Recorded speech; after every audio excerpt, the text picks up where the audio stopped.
How you doing there? Welcome back to Babble on Talmud. Today we're studying Daf Kufches, Daf 108 of Masechta Zevachim. I feel like for some reason I'm like missing something, but I don't know what I'm missing. I got everything going, got the camera running, so I don't know what I could be missing.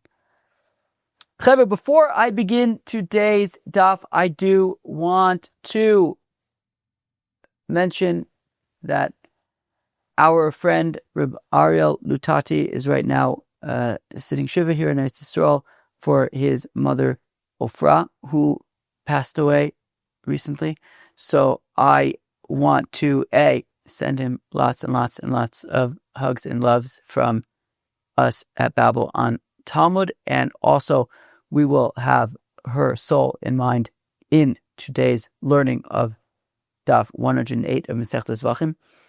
I do also want to point out that today is also the yahrzeit of our friend Reb Nachman Yerachmiel Futterman.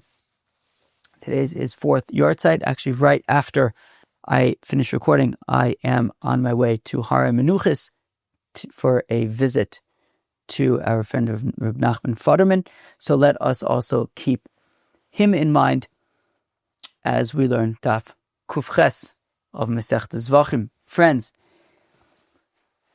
Kufches doesn't feel to me like it should be such a long daf. However, there are 6 sections to it, which is usually, if you're looking for a short daf, that's usually not a good sign. So we'll see how it goes. It is a gewaldige daf. The first section is about offering shechutei chutz, bachutz, which actually was a section on yesterday's daf as well. We saw a machlokes in the Mishnah between Rabbi Yossi Aglili and the Chachamim about if a korban is slaughtered outside of the azara, if it is then offered outside of the azara, would you be chayiv for hama'aleh bachutz in that case? Rabbi Yossi Aglili argues not, because the animal's already posel at the time that you're offering it. The Chacham had a very clever response to Rabbi Yossi Aglili. Let's see if we can come up with some clever rejoinders to their response. We discussed Tamei people eating Tamei kodashim, because similarly there was a machlokas between Rabbi Yossi Aglili and the Chacham, where they also had a similarly clever response to Rabbi Yossi Aglili. Let us see if we can have a similarly clever rejoinder to their clever response there. Now, we get to a new Mishnah. We talked about where we discuss a stringency of shechutei chutz that doesn't exist by hama'aleh bachutz, and a stringency of hama'aleh bachutz that does not exist by shechutei chutz. 2 more sections. What if you do hama'aleh bachutz multiple times? Okay, so this is going to be a kind of intricate machlokes about it. What exactly are we talking about? Let's just throw out one example. You offer multiple limbs outside of the azara. So you take one limb up, take another limb up, a third limb up. Are you going to be chayiv multiple times or just once? That's just one example of what that could possibly be, but that's the chutz, that's the idea. And finally, the architecture of a bamah. What exactly does a bamah look like? If a person is going to make their own altar, what are the requirements for it to be a valid altar to be offering on? Let's say, assuming that you're allowed to be right in a time of heter abomis, during periods where you're allowed to make an offering in your backyard. So, what would that bamah have to look like? Interesting shaila for the chevra that attempt to offer the korban pesach every year. Where are they planning to burn the emurim, and what do they have to do for that? That's actually an interesting question. Anyways, I got to keep things moving because I need to go to Har Menuchis in a little bit more than an hour. Hopefully we'll be able to get this stuff in. Friends, join me. Friends, we begin Daf Kufches on Daf Kufches, about 10 lines or so into the Daf at the 2 dots.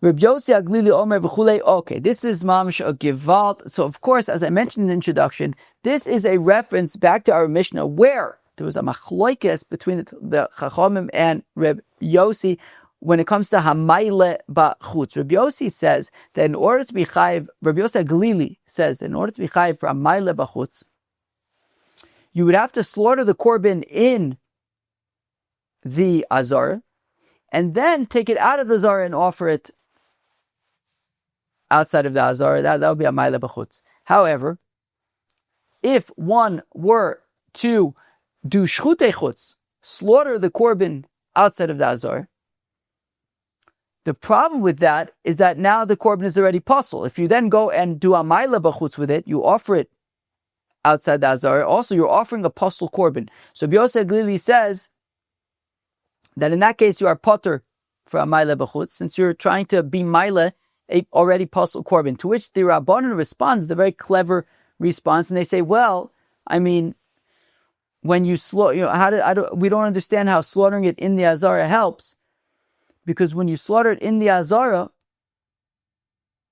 sure, it's kosher at that point, but then you take it out of the azara to offer it bachutz, it becomes pasul biyotze. So anyways, you're offering a pasul korban. There isn't really a possibility of offering bachutz a korban that is pasul at the time that is kosher at the time that you're offering it. Because anyways, either when you slaughter it outside of the azara, it becomes pasul, or when you slaughter it in the azara, but then you take it out of the azara, it becomes pasul biyotze. Either way, you're offering bachutz a pasul korban. What do you think of that question? It's a beautiful question. So the Gemara offers two answers. We'll see a suggestion by Rabbi Yehuda Anosi, and a suggestion by Rabbi Elazar Reb Shimon, and what the nafkamina is between the two suggestions. Heishiv Rebbe Tachas Rabbi Yossi HaGlili. Rebbe answered for Rabbi Yossi HaGlili that there's a difference between a korban that was kosherly slaughtered in the azara and then was taken out of the azara versus a korban that was pasully slaughtered milichatchila outside of the azara. That when you slaughter a korban in the azara, umayla bachutz, and then take it out of the azara to offer it bachutz, she'oiselo shasa kosher. You see, in that case, when you slaughter the korban in the azara, at least it had a shasa kosher. At least at the time that you slaughtered it, at that point when it was still in the azara, it was kosher, and only later on becomes pasul. And we're saying that korban, when you offer it bachutz, you are chayiv for. Tomar b'shoichet bachutz umayle bachutz shelo oiselo shasa kosher. However, Rabbi Yossi HaGlili would argue that when you slaughter the korban milchatchila outside of the azar, that at the time that you slaughter it, it's happening outside of the azar. So from the outset, it's immediately going to be pasul. It was never kosher at all, and therefore Rabbi Yossi HaGlili argues in that case, offering that pasul korban would not be hama'aleh bachutz. Hama'aleh bachutz, you're offering a korban that at least at some point was kosher, a korban that was slaughtered in the azar. Rabbi Elazar Reb Shimon, Heishu Rabbi Elazar Reb Shimon, Tachas Rabbi Yossi HaGlili. Rabbi Elazar Reb Shimon offers a response on behalf of Rabbi Yossi HaGlili. Ma'ale shoichet bifnim u'ma'ale bachutz sheken kodesh mikablo. If you remember back to Daf Pei Daled Amud Aleph, we learned the Mishnah on Daf Pei Daled Amud Aleph that said, Elu, I'm reading the Mishnah from Pei Daled Amud Aleph, Elu im alu lo yerdu. That in the following scenarios, if you remember, if these korbanos were brought to the top of the mizbech, you can leave them there. You don't need to take them down. Halon ve'ayotze. Item number 2 on that list, hayotze. Hayotze. That an animal that was slaughtered in the azara and then taken out of the azara, if it is put on top of the mizbech, you can leave it there. Masha ein kain, an animal that was slaughtered outside of the azara, that when you brought it into the azara, it was already pasul, that the psula was not bakodesh, the psula was michutz lakodesh, right? It was outside of the azara. So the difference is that an animal slaughtered in the azara, if put on the mizbech, you can leave it there. Or an animal slaughtered outside of the azara, if you put on the mizbech, you take it down. And therefore, this korban that was slaughtered in the azara, if taken out and offered bachutz, Rabbi Yossi HaGlili would say you're chayiv for that. But an animal slaughtered outside of the azara and offered bachutz, you would be potter for that. So again, Eshiv Rabbi Elazar, Rabbi Shimon, Tachas, Rabbi Yossi Aglili, Maleshoichid befnim u'maile bachutz, that when you slaughter a korban in the Azara and then offer that outside of the Azara, shekin kodesh mikablo, we're talking about a korban that the kodesh, the holy, would receive it, i.e., if this korban that was slaughtered in the Azara and then taken out of the Azara was put on top of the Mizbeach, you would leave it there. Tamei b'shoichid bachutz she'ein kodesh mikablo. Masha'ein came by an animal that was slaughtered outside of the Azara. If you put it on the Mizbech, you don't keep it there. And therefore, Rabbi Yossi Aglili says that in that scenario, you would be potter for a hama'aleh bachutz for a korban slaughtered outside of the Azara. My benai, what's the nafka between Rebbe and Rabbi Elazar Rabbi Shimon? Rebbe, who says that an animal slaughtered outside of the Azara never at a shasa kosher, versus Rabbi Elazar Rabbi Shimon, who says an animal slaughtered outside of the Azara cannot be put on the Mizbeach. What's an afkamina? Amr Zeiri shchitas laili kebenayu. Zeiri says an afkamina is an animal, if a korban was slaughtered at night. A korban slaughtered at night was never kosher. You can't slaughter a korban at night, so it was never kosher. But, as the Mishnah on Daf Pei Daled says, Dafka Rabbi Yehuda says in the Mishnah Daf Pei Daled that hashoichet bat laila, you would take it down from the Mizbeach, implying that the Chachamim say that Ashochet Balayla you would leave on the Mizbeach. Okay, so therefore Ashochet Balayla is an example of something that if put on the Mizbeach, at least according to the Chachamim, you would leave it there. According to Rebbe, however, he would point out the fact that yes, but it never had a shasa kosher. Even though if you put it on the Mizbeach, you could leave it there, but it was never kosher though. Rabba Amar says, Rabba Kabbalah b'chli chol ikebenayu. Rabbi says that the difference is if you do Kabbalah Sadam in a non-klei sharis. According to Rebbe, it's possible. According to Rabbi Elazar Rabbi Shimon, the fact of the matter is, since the psul was bakodesh, the psul was when you received the blood in the Azara in a kli chol. So since that psul was bakodesh, if you put it right in the Azara, if you put it on top of the Mizbech, you would leave it there. So Rebbe focuses on the fact that it was never kosher because it was immediately received in a kli chol. However, the fact of the matter is, Rabbi Elazar Rabbi Shimon would point out the fact that if you put it on the Mizbech, you can leave it there. So that is another nafke mine. Okay, so we have answered for Rabbi Yossi Aglili, who says, yes, while it's true that when you take a korban that was slaughtered in the Azara and take it out of the Azara to offer it on a bachutz, hama'aleh bachutz, when you take it out of the Azara, it will be possible b'yotzei, but inherently an animal that became possible b'yotzei is kind of not as severe as an animal that was milichatchila slaughtered outside of the Azar. And now the Gemara discusses a similar kind of machlokes between Rabbi Yossi Aglili and the Chacham, where there are similar arguments being made, and that is a Tamei person who eats kodesh. Of course, we learned to Masechta Shavuos, if a Tumus Mikdash v'Kodashim, if a Tamei person eats, let's say a korban shlamim, kodashim meat. So if a Tamei person eats kodesh, it's a chiyuv kares if it's intentional. If it was by accident, it is you bring a korban chatas, which in this case is a korban olav v'yorig, a korban olav v'yorid, which is a type of korban chatas. Now, Rabbi Yossi, so the Tanakh had said, if a Tamei person eats kodesh that is tahor, he's chayiv. And not only that, if he eats kodesh that is tamei, he's also chayiv. Rabbi Yossi Aglili had said that if a Tamei person eats kodesh that's tahor, he's chayiv.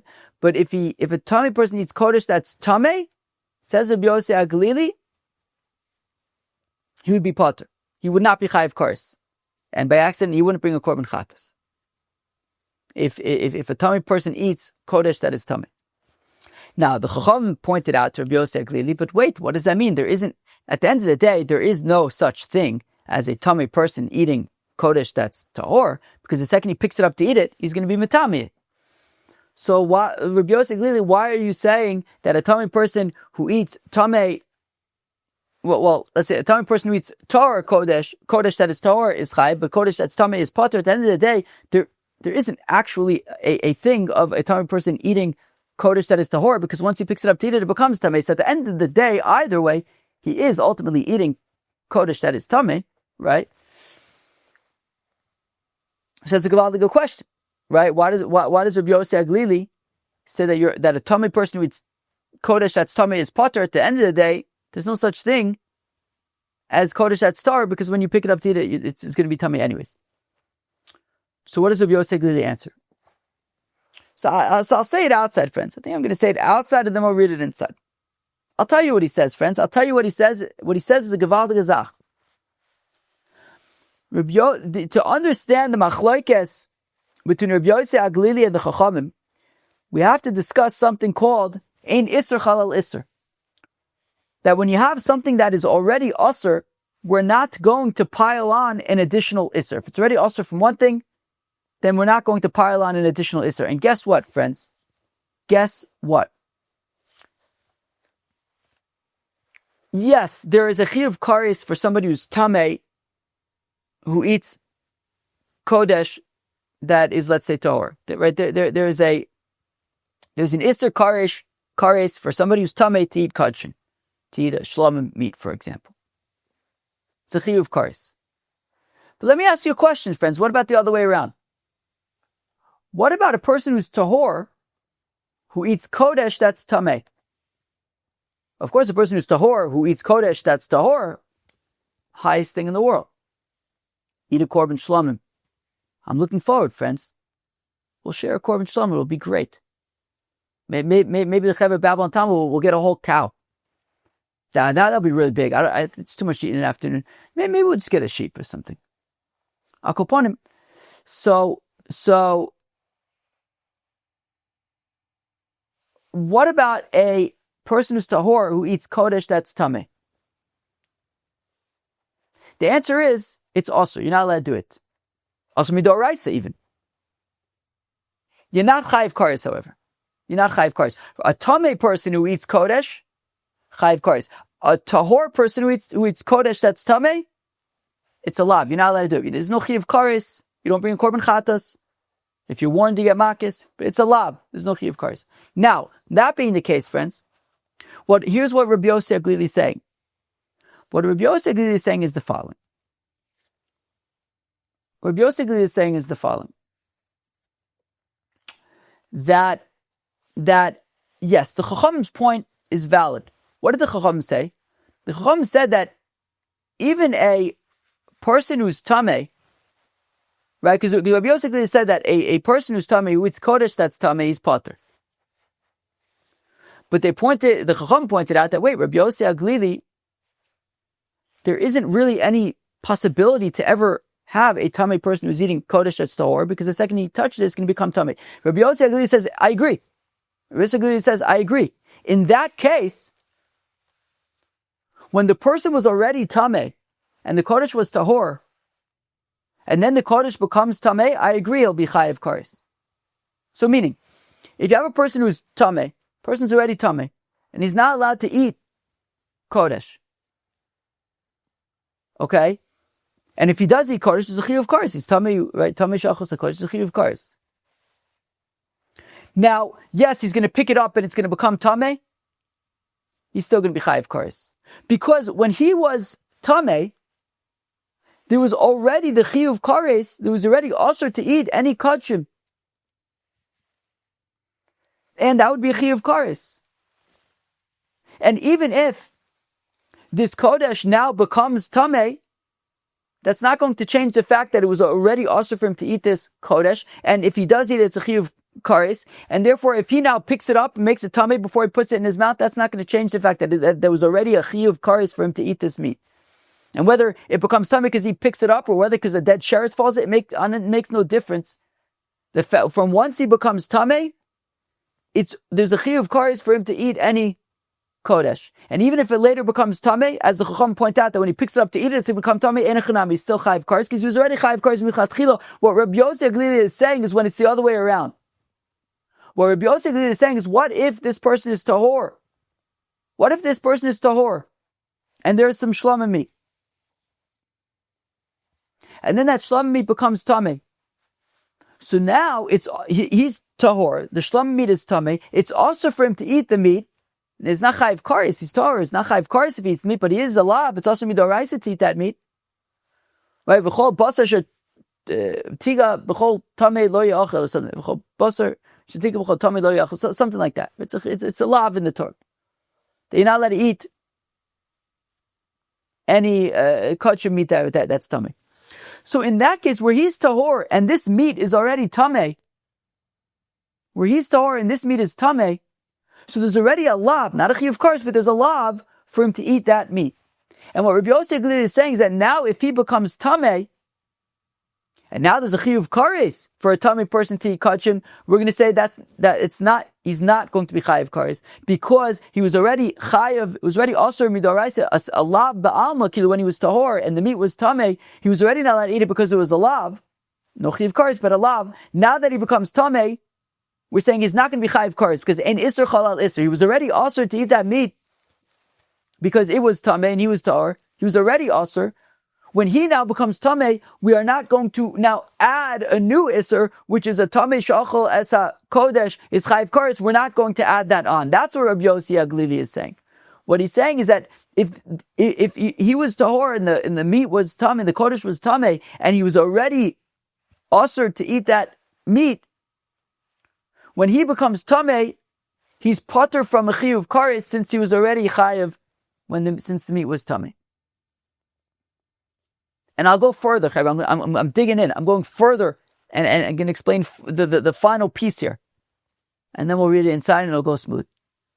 Here's the final piece. How do you explain the chacham then? Meaning there's a machlokes between Rabbi Yosef and the chacham. The chacham are saying that if the meat was tamei and he was tahor, so of course there was a lav. He's not allowed to eat this meat because it's tamei. And now he becomes tamei. And the chacham are saying it's chayiv kares. What happened to ein isur chalal isur? That's definitely a thing. What did the chacham not hold of ein isur chalal isur? That we don't pile on isurim? Of course they agree with that. So how do you explain them? This is how you explain them, friends. There's a concept. Listen up, friends. This is the final piece that we need to know. Now we've already learned about this in the past. I'm thinking Yevamis. We learned about it. I was learning this stuff on a train yesterday. So I didn't have a chance to poke around too much. I seem to recall this, a sugya of Isser Kolel. There's a sugya of that in Yevamis. What's an Isser Kolel? I'll tell you what it is. When he was tahor, when this person was tahor, and this particular meat was tamei, so it was a very localized Isser. He's tahor, this meat is tamei. He's not allowed to eat this particular meat. If there's other kosher meat that's tahor, gesundheit, enjoy. This the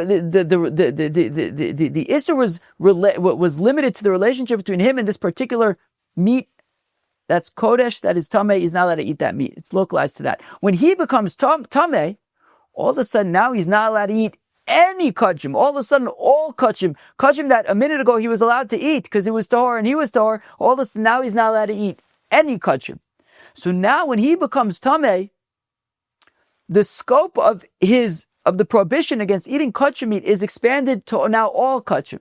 So the chachamim say that, look, since when he becomes tamei, there's now an isser kolel, there's a general prohibition against him eating kosher, it could be applied even to this particular meat that was already asur from before, but now he's going to be chayiv kares for it. Whereas Rabbi Yehuda says, no, we don't say that. With regard to this particular piece of meat, it was already asur, it was just a lav. It remains asur just as a lav.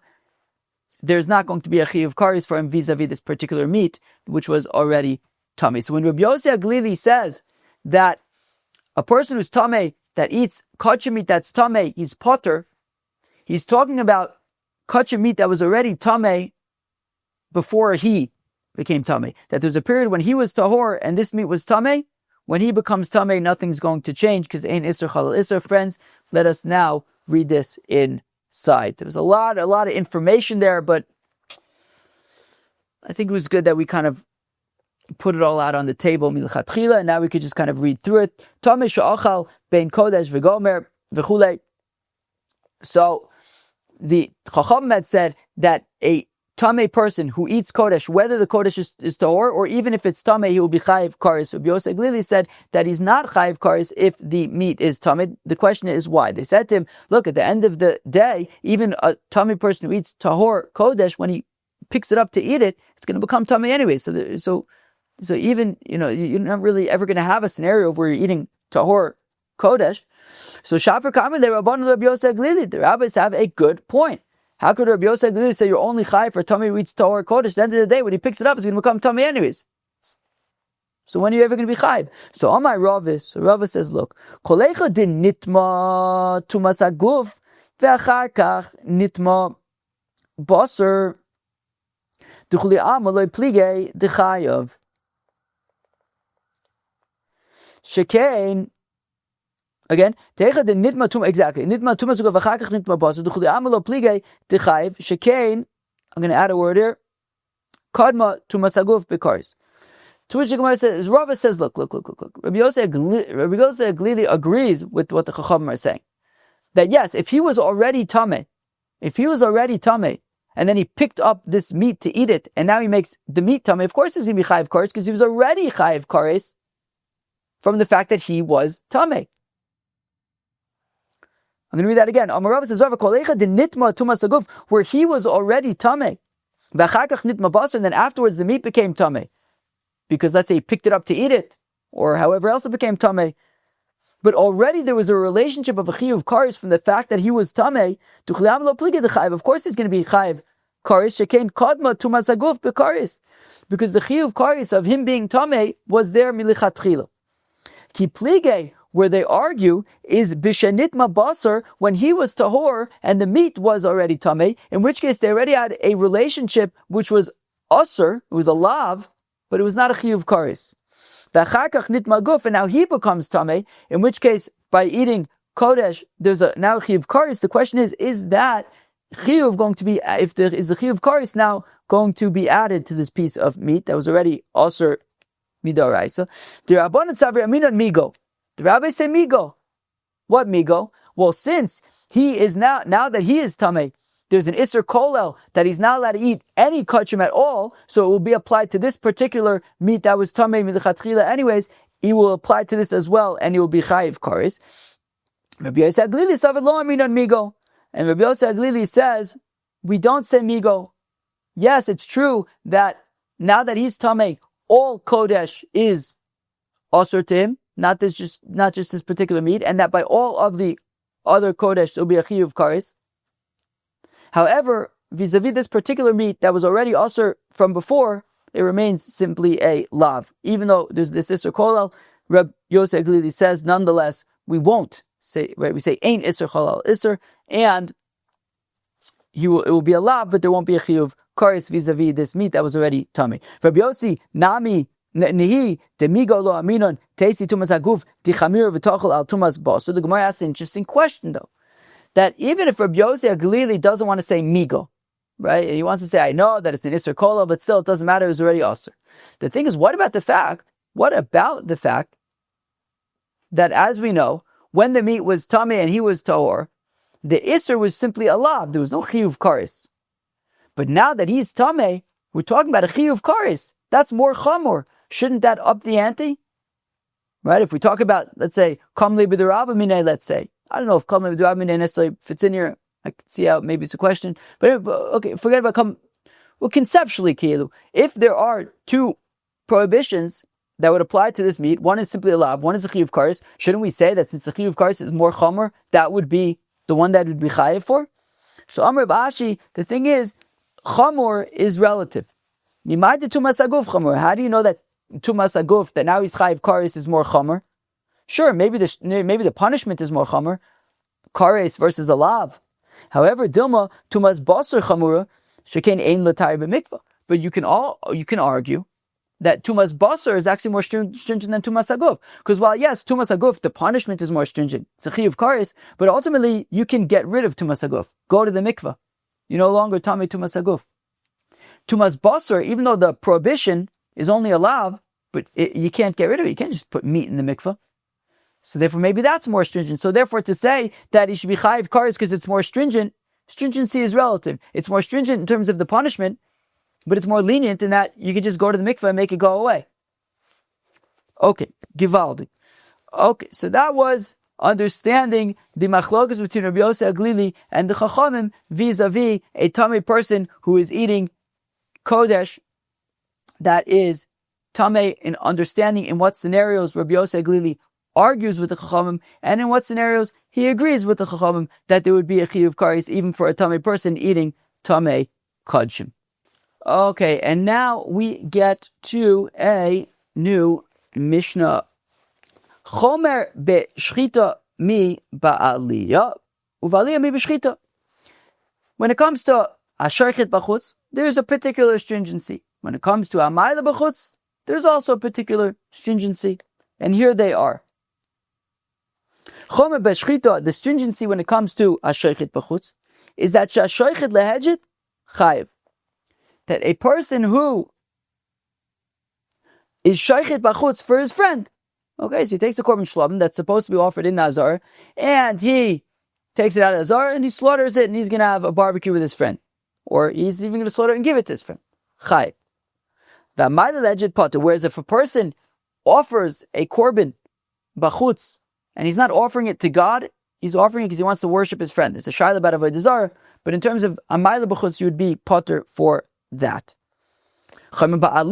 And there is a stringency when it comes to hama'aleh bachutz, because shnaim she'achzu b'sakim v'shachtu p'tur, because while by a shechutei bachutz, if two people jointly hold onto a knife and slaughter bachutz, they would be p'turim. We're going to learn all about this in the Gemara. But by a hama'aleh bachutz, if two people were to hold onto a limb and bring it to the top of the mizbeach and burn it there, they would be chayav, and that's the stringency by hama'aleh bachutz. Aliyah divrei Reb Shimon Reb Yosef me'enu chayav alachas. This is going to be a tricky Gemara. There's a machlokes here between Reb Shimon and Reb Yossi, that if a person is maila several times, we're going to have to define what this means. It's going to be tricky. We're going to have to nail down exactly what this means. But basically, so when the introduction to the daf today, I gave an example. Let's say there were 4 limbs of an animal that was slaughtered and is now being offered bachutz, and you separately take up one limb, then another limb, then a third limb. So Reb Shimon would say you'd be chayiv each time, and Rabbi Yosef would say you only chayiv once. Again, we're going to have some work to define exactly what we're talking about, but big adol, let's just say that, right? That if there are multiple instances of hama'aleh bachutz, Reb Shimon would say you're chayiv multiple times, right? Once per instance. Where Rabbi Yosef says you're only going to be chayiv once. Again, we need to explain why. Rabbi Yossi says that you're only chayiv if the animal was offered to the top of a proper mizbeach that was built and it has a form and it's tall and it's an actual altar. We'll have to what exactly makes it an altar. But anyways, Reb Shimon Omer says, Reb Shimon afilu ala sela or ala even chayiv. Reb Shimon says, nah, you could just find a stone, any rock that's sticking out of some place, and take the animal and offer it there. That would be sufficient according to Reb Shimon. Now the Gemara discusses the stringency of a shechutei bachutz, which is, we said that if you are shechutei bachutz for your friend, you're chayiv, whereas by hama'aleh bachutz to your friend, you'd be potter. Mashna hama'aleh lehedget, the potter. How come by hama'aleh lehedget, if you offer a korban bachutz for your friend, your potter, dichsiv, because it says la Hashem, because the pasuk says by hama'aleh bachutz la Hashem. Lo yivienu, that's also so la Hashem. Has to be for, we're talking about when it's for God. B'shchita nami aksiv la Hashem. It also says la Hashem by shchita. La Hashem by shechutei chutz. So shouldn't that have to be la Hashem? Shani also is given by shechutei chutz. Do amar kra ish ish. We're going to see a few back and forths like this, like we've seen recently on the recent dafs. So but the thing is, by shechutei chutz it says ish ish, and therefore, even for an individual person, but nami ksiv ish ish. If you look at the pesukim by Allah, it says, right? It says va'aleim tomar ish ish. We basically so by Allah also says ish ish. So even I should think that being ma'aleh for your friend, you should be chayiv. Well, ish ish by hama'aleh bachutz is needed to say that even if you have 2 people that are jointly carrying up a limb, they will be you are chayiv for that. If that's the case, hachanami. Well, then the ish by a shochet bachutz, why don't we learn out from that two people holding onto the knife should be chayiv? Well, shani yosem by a shochet bachutz, the Omer it says, the Omer kra hahu. It says by a shochet bachutz ahu. Therefore, we're talking about an individual who is shochet bachutz, not two people holding onto the knife. But so ahu echad v'lo shnayim, one person, not two people. Yachi, that's the case. By gabe Allah nam yoksiv ahu.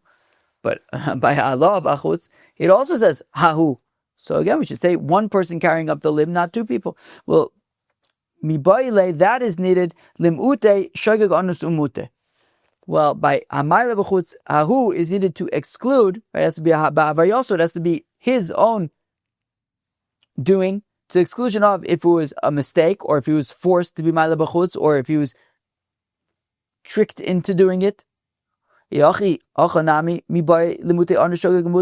why don't we say the hahu by a shochet bachutz is also to exclude shogeg anus umute? So the answer is the Gemara trei hahu ksiva. Yeah, but the thing is, if we read the pasuk by shochet bachutz, it says v'pesach ha'yamoid lo yavio la'akriv korban l'Hashem lifnei mishkan Hashem dam yichashav l'isha hahu tam shavach v'nichus ha'isha hahu mikerev amo. It says hahu svayamol. In that pasuk, it says ahu twice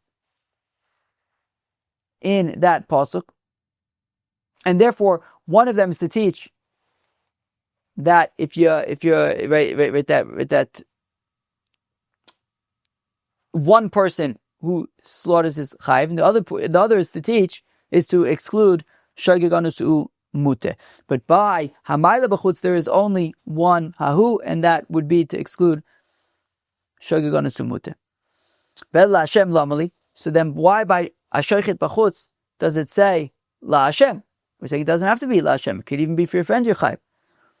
Lotzi sarir mishtaleach, to the exclusion of a sarir mishtaleach. That by the sarir mishtaleach, that it's kodashim, that you are chucking off a cliff. Why are you not chayiv for that? Because you're only chayiv la Hashem. Sarir mishtaleach, you are potter for. Givaldik. Now we will explore the stringency of hama'aleh bachutz, which is that if two people jointly carrying up a limb are chayiv. So Tanabanan ish that when the pasuk says ish by hama'aleh bachutz, it's teaching that if two people jointly carry up a limb to be burnt on by hama'aleh bachutz, shechayavim that chayiv sheyachol, because I may have thought v'lo dinu to make the following kavachomer uma'ashochet lehedget shechayiv shnayim shachtu b'sagav shachtu b'turin. Because I might say, look, when it comes to shochet bachutz, that if you're shochet bachutz to a hedget, you're chayiv, so shechutei chutz is more stringent in that sense, and yet two people jointly holding onto the knife are potter. So hama'aleh lehedget shepotter. So by hama'aleh bachutz, which I can argue is more stringent, more lenient in that hama'aleh bachutz to your friend is potter. So certainly I would say by hama'aleh bachutz that two people jointly carrying up a limb should be potter, right? Tamilomar ish. Therefore, the pasuk says ish to say that by hama'aleh bachutz, two people jointly carrying up a limb are chayiv. That's the opinion of Reb Shimon. Reb Yossi Omer says, Reb Yossi, interestingly, hahu echad v'lo shnayim. Reb Yossi actually says that by hama'aleh bachutz, it has to be an individual carrying up the limbs. Not if two people jointly carried up, you'd be potter according to Reb Yossi. Im kein matam lomar ish. Then what does Reb Yossi do with ish? The Torah was just speaking like the people speak. Ish. Pretty cool, right? Well, there was another place also. There was another, what was the place where, right. Oh man. Oh, what was it? Wait, it's so close. It's not worth the time right now. Okay. And there was another place of them, but it was like a fun one. All right. Anyways, the Torah was speaking like the people speak, being cool, you know. Ish. Verb Shimon.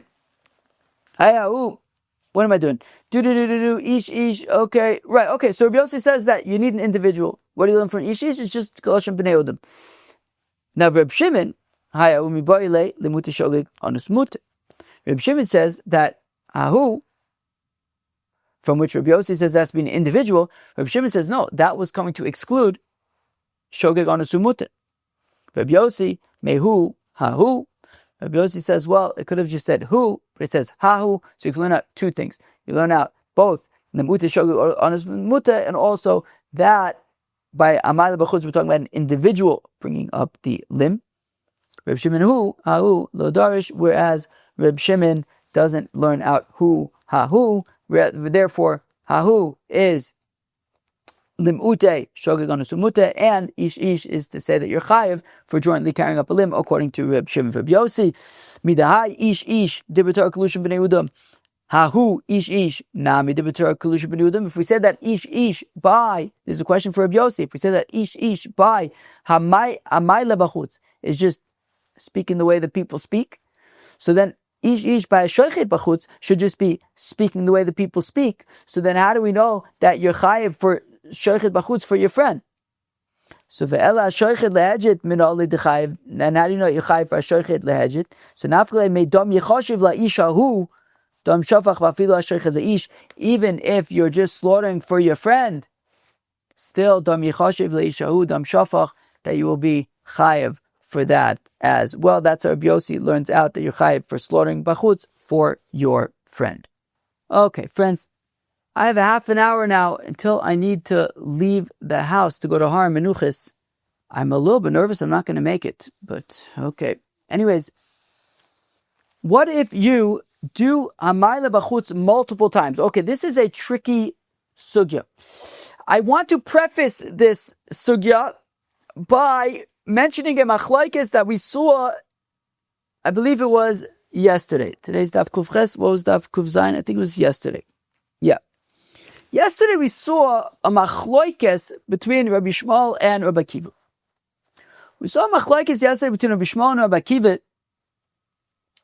when it came to Azorek Bachutz. We said, how do we know that you're chayiv for Azorek Bachutz? Rabbi Shmuel learned it out from Dam Yechashev, Laisha Udam Shafach. Rabbi Akiva learned it out from O Zavach, the Rabbi Azorek Bachutz. Now, we had asked that according to Reb Yishmael, what does he do with Rabbi Akiva's proof of O Zavach? Rabbi Yishmael said, that's to say that you don't have to offer both an Ola and a Shlamim, even an Ola or a Shlamim you'd be chayiv for. L'chalik. To which he said, how do we know how does Reb Akiva learn out l'chalik? That is learned out from Yivienu. Okay? That by hama'aleh bachutz, it says, V'pesach al moed lo Yivienu. Yivienu, singular. Right? You don't need an Ola and a Shlamim. Even just one of the korbanos alone, you would be chayiv for. Yivienu. So, okay. What does Reb Yishmael learn out from Yivienu? Reb Yishmael, and this is where it becomes relevant. Rabbi Shmuel learns out from Yivienu that you're only chayiv for hama'aleh bachutz for wholeness. The question is, a whole what? A whole animal? A whole limb? A whole kazayas? This is what we're going to be discussing. Okay? Rabbi Shmuel says, so let's just use it as an example, a whole animal. Even though I want to make clear it's a machlekes. But just so that we have something to work with. So a whole animal. So it says, Rabbi Yishmael, when it says lo yivianu, it's talking about it, a whole animal. You chayiv for hama'aleh bachutz for a whole animal, not for anything less.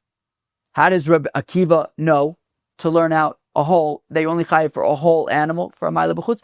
Well, the pasuk also says la'asos oso, it in its completion, not missing anything. So Rabbi Akiva also holds that you only chayiv for hama'aleh bachutz for a whole animal. Again, assuming that we're talking about an animal. What does Rabbi Shmuel do with lasos oso? Rabbi Shmuel says, well, we need to teach two instances of requiring a whole animal and nothing less. One for when the animal was slaughtered bachutz, and the other for when the animal was slaughtered bifnim. Because when an animal is slaughtered and offered bifnim, if even part of the animal or even part of a limb comes off of the mizbeach, and it still needs to be consumed, you put it back on the mizbeach. So therefore we see that in the azara, consuming, right, burning even part of an animal or even part of a limb is significant. It's something that you need to do. So therefore, I might have the havmina to say that an animal that was slaughtered in the azara and then was burned outside of the azara, you would be chayiv even for partially offering it. So Rabbi Shmuel says, therefore, I need yivi'enu and la'asos oso to say that not only is there a requirement of wholeness for an animal that was slaughtered outside the azara, but even for an animal that was slaughtered in the azara. Rabbi Akiva, however, who only learns out from la'asos oso, says that actually the requirement for wholeness is limited to an animal that was slaughtered outside the azara. However, for an animal slaughtered inside the azara, you would actually be chayiv when it's not complete. For let's say less than a whole animal. If the animal was slaughtered in the azara, you would be chayiv even though it is not whole. The lasos oso excludes when an animal was slaughtered outside. Lasos oso means that when an animal was slaughtered outside of the azara, it must be offered wholly. But if it was slaughtered in the azara, even partially, you would be chayiv. Okay, that was all to say a few really important things. To say that we are discussing right now the requirement for being hama'aleh bachutz, a whole something. To point out that there's a question of, are we talking about a whole animal? Are we talking about a whole limb? Are we talking about a whole kizayis? This is going to come up now in this next chunk of Gemara. I also wanted to bring to our attention the machlokes between Rabbi Shmuel and Rabbi Akiva regarding, is the requirement for wholeness regardless of if the animal was slaughtered outside the azar or in the azar, like Rabbi Shmuel says? Or is the requirement for wholeness only when the animal was slaughtered outside the azara? But if it was slaughtered in the azara, you would be chayiv for hama'aleh bachutz even for partial offering. So there's that distinction as well of, is the requirement for wholeness, does it apply to an animal slaughtered in the azara or not? With that introduction, let us look at this next section of today's daf. If a person offers, and then offers nachamol and nachamol and nachamol, you're chayiv for each time. So we're going to see a few different opinions. We're going to see the opinion of Rish Lakish. We're going to see the opinion of Rabbi Yochanan. We're going to see one opinion of Ula. We're going to see a second opinion of Ula. We're going to see the opinion of Avua de Shmuel. So according to Rish Lakish, who we're going to see first, Rish Lakish says that the machlokes between Reb Shimon and Reb Yossi, Reb Shimon who says they're going to be chayiv multiple times, and Reb Yossi who says that you're only going to be chayiv once, the machlokes between them is that Reb Shimon says, well, let's start with Reb Yossi. Reb Yossi says that the requirement for wholeness, without getting into whether it was slaughtered in the azar or outside of the azar, Rish Lakish doesn't raise that point. But rather, the requirement for wholeness, according to Reb Yossi, is a whole animal. And according to Reb Shimon, it's a whole limb. So therefore, this being the case, so Rish Lakish says, Rish Lakish machlokes bedal v'hei eivarim, that the machlokes between Reb Yossi and Reb Shimon is, what if a person offers 4 or 5 limbs? And those 4 or 5 limbs, at the end, after those 4 or 5 limbs have been offered, the whole animal has been offered. So basically, the whole animal was offered in 4 or 5 installments. So Demar Savar ki ksiv lasos also ala shale muchay venuchay ala chaser al bamah kasu ksiv. Reb Yossi holds that when we have this requirement of lasos oso, that when it says lasos ala shale muchay venuchay ala chaser, that when it comes to shechutei chutz, when it comes to hama'aleh bachutz, you're chayiv for offering a whole animal. Well, so when it's whole, you're chayiv, not when it's lacking. So akol bamah ksiv. Reb Yossi is saying you have to offer a whole animal, not anything less. Whereas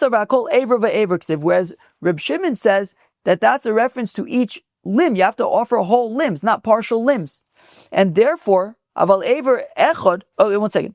And therefore, if the animal is offered in 4 or 5 installments, so according to Rabbi Yossi, look, at the end of the day, you have one whole animal, therefore you're chayiv once. Rabbi Shimon says you're going to be chayiv for each limb that was offered. So I don't know, let's say you offer the bulk of the animal minus 4 limbs, let's say, and then you offer those 4 limbs. I guess Rabbi Shimon would say you'd be chayiv, I don't know, maybe once for the first chunk of the animal, and then, for each subsequent limb as well. Okay, so Rabbi Yossi says you're chayiv for the whole animal. So if at the end of the day what you have is one complete animal, you're going to be chayiv for that one time. According to Rabbi Shimon, you're going to be chayiv each time you offered a limb. Aval aver echad, but if you're offering up one limb in multiple installments, you're going to be chayiv once. Meaning, let's say you had the whole animal that was put on the mizbeach outside. You put up the whole animal minus a limb. And then that final limb was offered in 4 or 5 installments. You broke it up into 4 or 5 pieces. Rabbi Yossi is going to say, look, at the end of the day, when everything is done, you will have a whole animal on that mizbeach. You'll be chayiv once for that.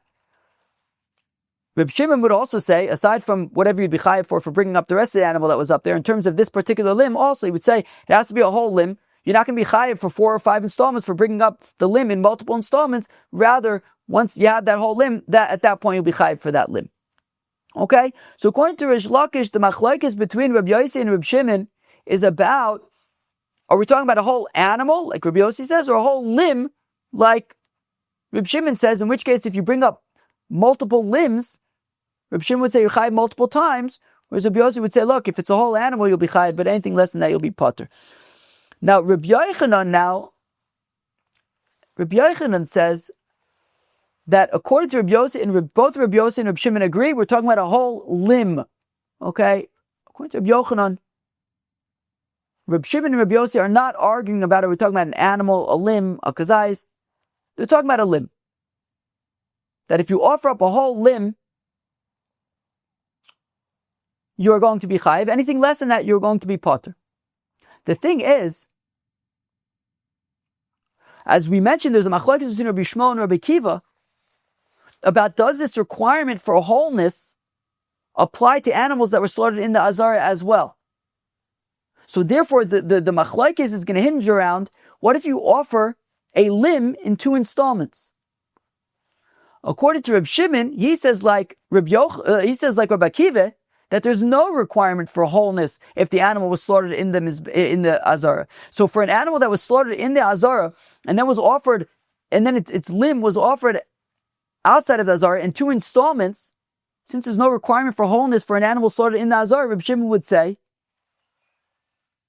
like Rabbi Akiva, that you'd be chayiv twice. Rabbi Yossi, however, holds like Rabbi Shmuel, that even animals slaughtered in the Azara, there's a wholeness requirement, and therefore only to be chayiv once both installments have been offered outside the Mizbeach. On the Mizbeach, outside the Azar. So it says, Rabbi Yochanan, that look, everyone agrees that we're talking about the requirement for wholeness referring to a whole limb.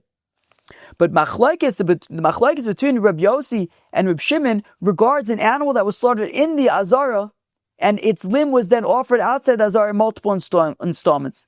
Machlokes be'aver echad, the machlokes is with regard to one limb of an animal slaughtered in the Azara that was offered outside in multiple installments. Tamei savar muktrei pnim shechasru ve'elu bachutz chayiv. That Rabbi Shimon holds like Rabbi Akiva, that korbanos slaughtered in the Azara that were then offered outside of the Azara. They were offered outside of the Azara less than a whole amount.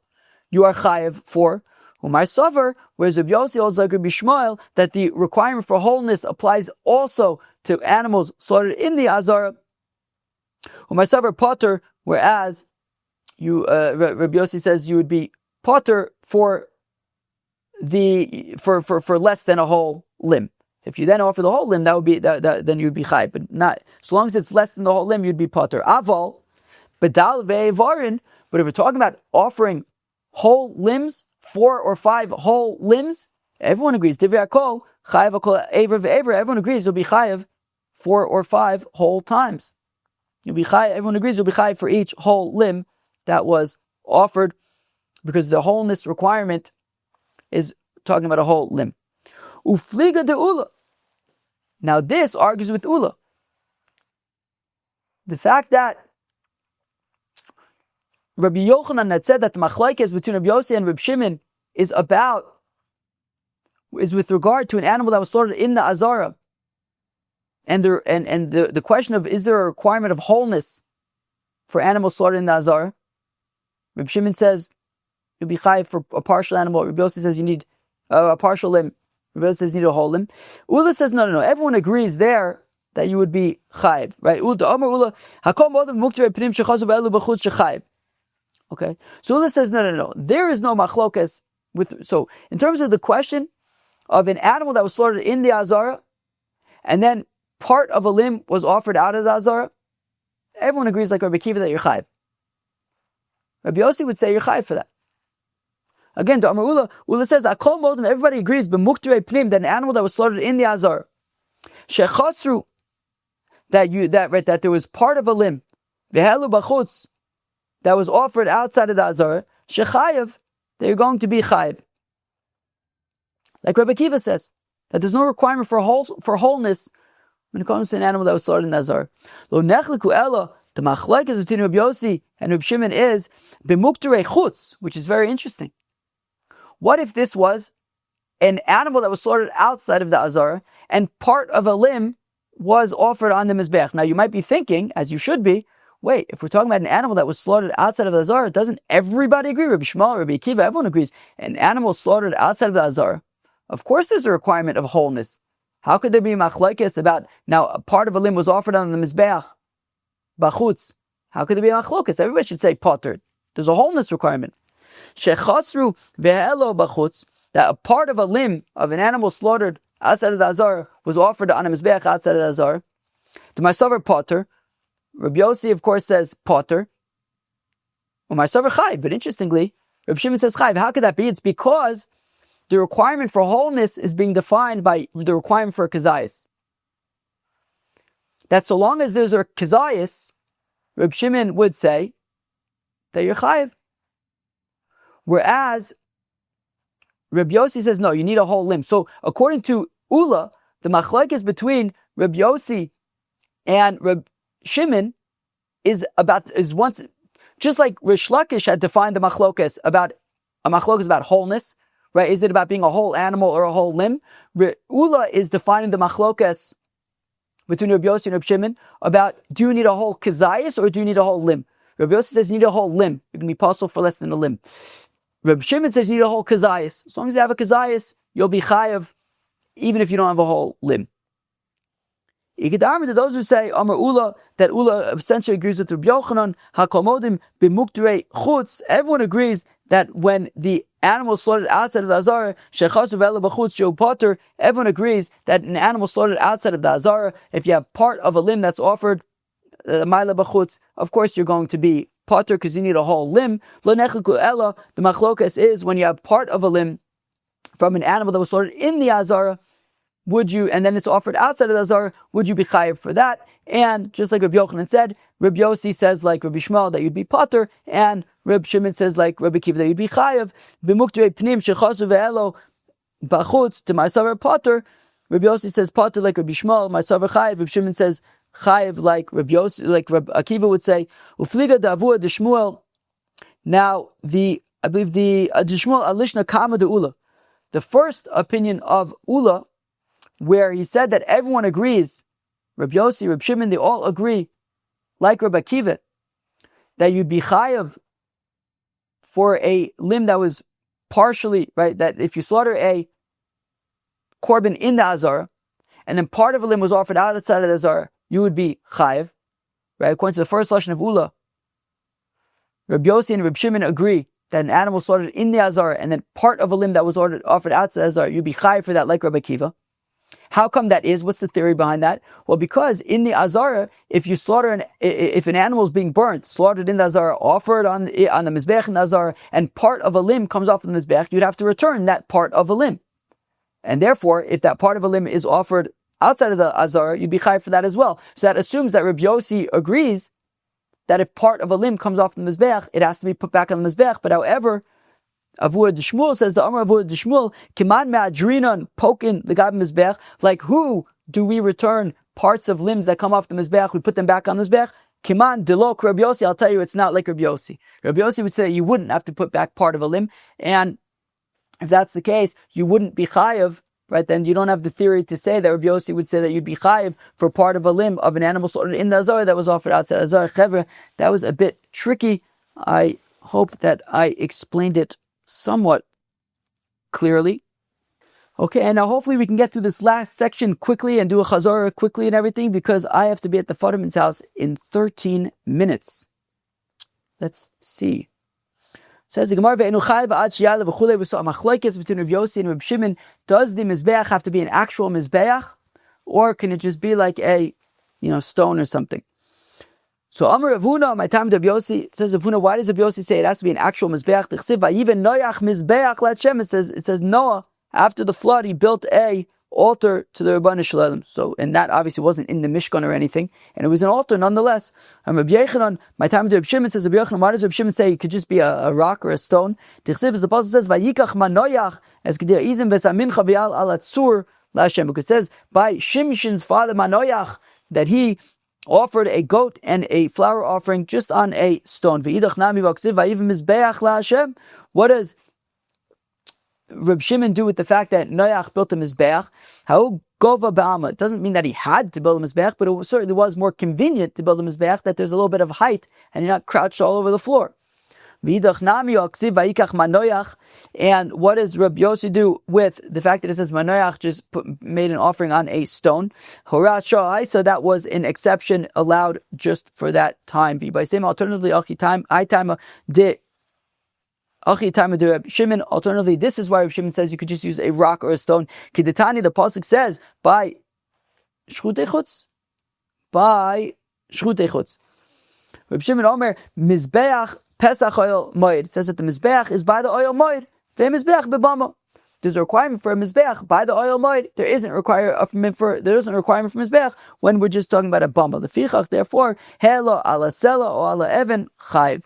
Therefore, if a person offers just on a stone or a rock, he is chayiv. Chayiv, why is he chayiv? What do you mean chayiv? If we're talking about a time of heter bamas, when you're allowed to make bamas, and you offer a korban on a rock or a stone, what are you chayiv for? It should be ashrecha. Offer a korban to the Rabbanu Shalom. Yotzami by this. You say you're yotze, you're korban.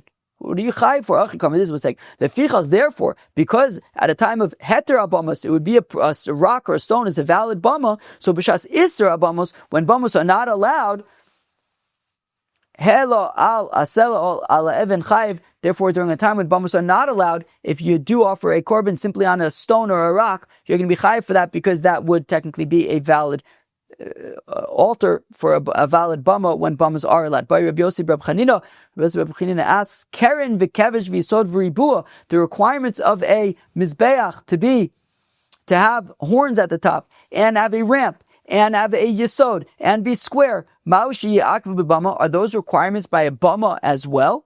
So Reb Yirmiyah says, Reb Yirmiyah Tani, we learn in the Brisa, Keren v'kevesh v'ribua v'yisod, the horns, the ramp, squareness, yisod, ma'akvim bebama gedola, ma'akvim bebama ketana. They're a requirement for the mizbeach and the Beis Hamikdash and the Mishkan, not for a backyard mizbeach. Friends, that was Daf Kuf Ches of Masechtas Zevachim. Let's see if we can chaparine a quick chazara before I got to go. Well, I probably have to go already, but okay. On the first part of today's daf, we discussed offering shechutei chutz, bachutz, a topic that we explored yesterday. Specifically, Rabbi Yossi Aglili had said that you are potter for offering a korban that was slaughtered outside of the Azara. You're potter for offering it bachutz. To which the Chacham said, well, why? Because it's possible. It's going to be possible anyways when you take it out of the Azara. So Rebbe had explained that yes, but the difference is that a shechutei chutz was never kosher. A korban offered in the Azara was at least kosher initially before it was taken out. Rabbi Elazar Reb Shimon says that shechutei chutz, if you then brought into the mizbech, into the Azara and put it on the mizbech, we take it down. Whereas an animal that was slaughtered in the mizbech, that was put on the mizbech, we would leave it there. and that is a difference. To nafkaminas, we gave some scenarios where it would be possible immediately, but would still be able to stay on the mizbech, which would be nafkaminas between Rebbe and Reb Elazar Bar Shimon.